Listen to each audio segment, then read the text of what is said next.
এই হলো তোমার আসলে ভেরিবেল। হ্যাঁ, আমরা ভেরিবেল আছি না? এখান থেকে তোমার সাভার যাওয়া যাইব, নবীনগর, বাইপাল, চান্দুরা, মন্দুরা। তুমি একবেলে উত্তরবঙ্গের যে কোনো সাইডে যাইতে এদিক পারবে। দিয়ে কই যাওয়া যাবে? নবীনগর। হ্যাঁ, নবীনগর, বাইপাল, তোমার মনে কর যে চান্দরা, সাভার, তারপর উত্তরবঙ্গে রংপুর।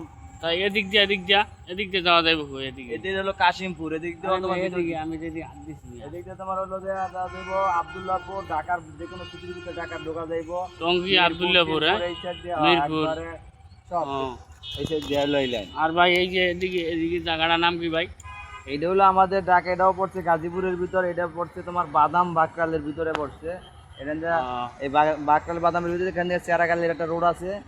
তা এই জায়গা দিয়ে তাহলে সব জায়গায় যাওয়া যায় না? হ্যাঁ, পুরো তুমি সারা বাংলাদেশের ভিতরে এনে তুমি যাইতে পারো। আর এই যে ব্রিজটা দিছে, এই ব্রিজটা তো মনে হয় ডাইরেক্ট এই ব্রিজ নবীনগর গেছে। হ্যাঁ, একবারে নবীনগর না, পুরো বাইবেল পর্যন্ত এই ব্রিজ গেছে, পুরো বাইবেল। আচ্ছা ভাই, বলছি ভাই এই ব্রিজ মনে হয় নতুন হয়েছে না? কেন স্যার উদ্বোধন হয় না? হয়েছে? কাজ চলতেছে, রাত দিন 24 ঘন্টা কাজ করতেছে।